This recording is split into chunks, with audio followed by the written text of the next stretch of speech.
Welcome to my channel a news brain. I hope you all are well.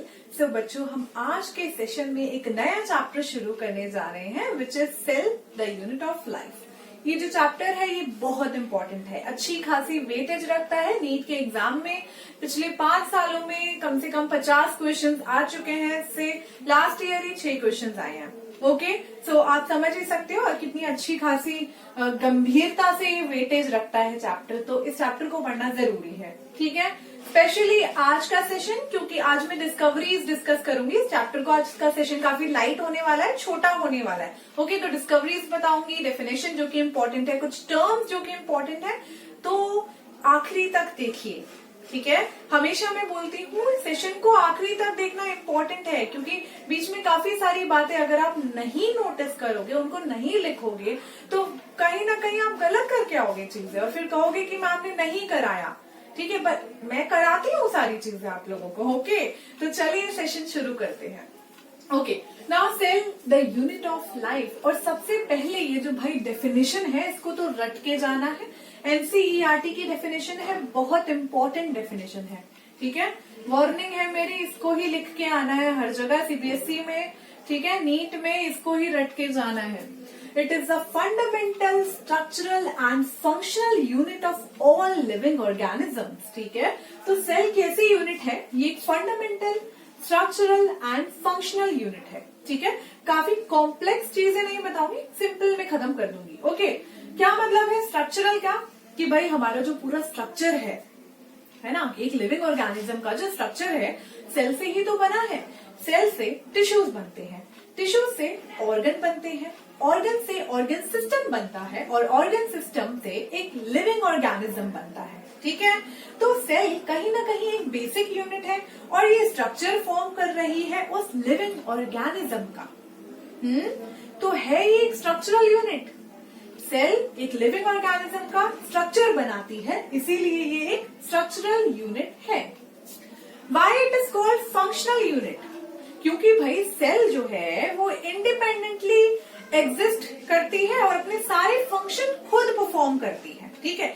एक cell में सारे processes होते हैं, डाइजेशन ले लो, रेस्पिरेशन ले लो, एक्सक्रीशन ले लो, ये सारी चीजें उसमें खुद होती हैं। तो ये जो यूनिट है ये कोई ब्रिक नहीं है, ईंट नहीं है, ठीक है, जो डेड होती है, डेड चीज नहीं है, ये लिविंग है, ये अपना करता धरता खुद है, ये खुद अपनी सारी चीजें करती है। तो ये फंक्शनल यूनिट है, ये लिविंग फंक्शनल यूनिट है एक लिविंग ऑर्गेनिज्म के लिए। Okay, now fundamental. Why it is called fundamental? क्योंकि ये इंडिपेंडेंटली एग्जिस्ट करती है। इंडिपेंडेंटली एग्जिस्ट रहने की जो क्षमता है वो है इसके पास, इसीलिए this is the fundamental unit of living organism. Now discovery of cell पे चलते हैं। तो हु डिस्कवर्ड सेल? और एक जाना माना नाम जो कि बहुत इंपॉर्टेंट है विच इज रॉबर्ट हुक। इसको कभी मत भूलना मेरे बच्चों, रॉबर्ट हुक, ठीक है। यही भाई, इन्होंने ही सेल को डिस्कवर करा, इन्हीं का ही ओरिजिन था। ये नहीं होते तो ये चैप्टर नहीं होता। तो सेल बायोलॉजी में इस नाम को बहुत ऊंचा दर्जा दिया जाता है, ये नाम बहुत इंपॉर्टेंट है। सो Robert Hooke developed a new microscope and studied the internal structure of many plants, ठीक है। उस टाइम पे काफी सारे डेवलप्ड माइक्रोस्कोप्स नहीं थे, ठीक है। अब तो फर्दर जब डेवलपमेंट हुआ तो डिफरेंट माइक्रोस्कोप आए। अब तो आज कल तो हमारे पास बहुत अच्छे माइक्रोस्कोप्स हैं, कुछ भी हम फाइंड आउट कर सकते हैं, छोटी से छोटी चीज हम देख सकते हैं। लेकिन तब नहीं थे, टेलीस्कोप से डेवलप हुए थे। तो माइक्रोस्कोप की, ठीक है, डिस्कवरी के साथ साथ इन्होंने इंटरनल स्ट्रक्चर, प्लांट की इंटरनल स्ट्रक्चर को स्टडी करना शुरू करा। ओके, नाउ इसके बाद ही डिस्कवर्ड सेल। तो इन्होंने ही डिस्कवर करी थी cell in 1665. So the year is very important. 1665 में रॉबर्ट हुक ने सेल को डिस्कवर किया था इन अ कॉर्क स्लाइस, ठीक है। Cork is the outer hard part of the plant, ठीक है। उसमें इन्होंने डिस्कवर करा था सेल को। और क्या डेट थी? 1665। लिख लो, याद करना इसे, याद रखना इसे, ठीक है। एंड उन्होंने क्या देखा? He saw honeycomb structure, honeycomb like structure, मधुमक्खी के छत्ते जैसे स्मॉल कंपार्टमेंट्स उनको दिखाई दिए, ऐसे स्मॉल कंपार्टमेंट्स उनको दिखाई दिए। ओके, ऐसे हेक्सागोनल कंपार्टमेंट्स उनको दिखाई दिए, तो बहुत सारे कंपार्टमेंट्स, तो उन्होंने उन कंपार्टमेंट्स का नाम सेल रखा। ठीक है, ये जो सेल वर्ड है it is derived from the Latin word cellula. ठीक है, ये सेल्यूला वर्ड से डिराइव्ड है। सेल्यूला का मतलब होता है स्मॉल कंपार्टमेंट्स और लिटिल रूम्स। ठीक है, छोटे छोटे रूम्स, और उसी वर्ड से इसका नाम सेल पड़ा, इन्होंने सेल रखा। क्लियर है? आगे बढ़े, अच्छा लग रहा है सेशन आपको? सेल इन्होंने डिस्कवर करा था 1665 में कॉर्क स्लाइस से। हनी कॉम्ब लाइक स्ट्रक्चर देखा था और उनको नाम क्या दिया था? Cell. Cell is derive from the Latin word cellula. Cellula का मतलब होता है लिटिल रूम्स और लिटिल कंपार्टमेंट्स। क्लियर है? आगे बढ़ते हैं।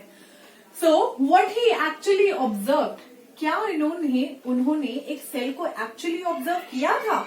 ये भी क्वेश्चन आता है। तो नो, उन्होंने जो ऑब्जर्व किया था वो सिर्फ सेल वॉल थे। क्योंकि बच्चों जब हम कॉर्क को देखते हैं तो कॉर्क क्या है? कॉर्क तो एक डेड टिश्यू है। तो जब भी डेड टिश्यू है बेसिकली, जब भी हम एक डेड टिश्यू की सेल को देखेंगे तो हमें वो सेल जो दिखाई देगी वो कैसे दिखाई देगी? डेड दिखाई देगी। उसका साइटोप्लाज्मिक कंटेंट उसके अंदर नहीं होगा, उसके अंदर ऑर्गेनल्स नहीं होंगे। ठीक है, बेसिकली प्रोटोप्लाज्म जो होगा वो डेड होगा। तो सिर्फ क्या दिखाई देगा? खांचे दिखाई देंगे ना, खाली खांचे दिखाई देंगे, खाली रूम्स दिखाई देंगे। तो एक्चुअली उन्होंने उस प्लांट सेल जो कॉर्क का स्लाइस था उसमें ऑब्जर्व करा सेल वॉल। तो ही एक्चुअली ऑब्जर्व सेल वॉल, यानी कि कभी रॉबर्ट हुक ने पहली बार में कभी भी सेल तो देखी ही नहीं थी, उन्होंने एक्चुअली सेल वॉल को ऑब्जर्व किया था। ये भी अपने दिमाग में रख लीजिएगा। तो इन्होंने लिविंग सेल को डिस्कवर नहीं किया था। आगे बढ़ते हैं। He also mentioned this cell word in his book Micrographia। तो भाई उनका जो काम था, उनकी जो बुक थी उसका नाम था माइक्रोग्राफिया। तो इस बुक का नाम आप याद रखेंगे। और उसी बुक में सबसे पहली बार उन्होंने अपनी फाइंडिंग्स को लिखा था। अपनी फाइंडिंग्स यानी कि सेल वर्ड का जिक्र किया था। ओके, तो माइक्रोग्राफिया इज इम्पोर्टेंट इनकी book. Next, Anton von Leeuwenhoek. ठीक है, एंटोन वॉन ल्यूवेनहॉक, इनका नाम थोड़ा सा बड़ा है, बच्चे लिख भी नहीं पाते, लेकिन हाँ ल्यूवेनहॉक से काम चल जाएगा, इतना याद रख लीजिएगा। He discovered living cell in pond water. तो भाई सबसे पहले लिविंग सेल किसने डिस्कवर करी थी? एंटोन वॉन ल्यूवेनहॉक ने। ठीक है, so he discovered living cell in pond water. और उन्होंने क्या नाम दिया था इन लिविंग सेल्स को? उन्होंने कहा था the living cells, these cells are called, these structures are animalcules. ठीक है, तो क्या वर्ड था वो? एनिमल क्यूल्स। एनिमल क्यूल्स मतलब लिटिल एनिमल्स। तो एंटोन वॉन ल्यूवेनहॉक का अलग ही नजरिया था, उनको लगा उन्होंने कुछ अलग ही देखा है और उस हिसाब से एनिमल क्यूल्स नाम दिया। Next, Robert brown. एक्चुअली वो क्या चीज थी? एक्चुअली वो सेल्स ही थे जो कि रॉबर्ट हुक कहना चाहते थे, जो कि उन्होंने डिस्कवरी करी थी। Robert Brown, he discovered nucleus in the cells of orchid root. तो भाई न्यूक्लियस की डिस्कवरी रॉबर्ट ब्राउन ने की थी। क्लियर है? ब्राउन से न्यूक्लियस डिस्कवर हुआ। ओके, याद रख लेना। डुजार्डिन, इन्होंने डिस्कवरी करी थी लिविंग सेमीफ्लूइड सब्सटेंस की। So he discovered the living semifluid substance of the cell which was named sarcode. ठीक है, हमारी सेल के अंदर जो भी लिविंग मटेरियल है, लिविंग प्रोटोप्लाज्मिक मटेरियल है, उन्होंने डिस्कवर किया था। ठीक है, और नाम क्या दे दिया था? सार्कोड। आगे बढ़े।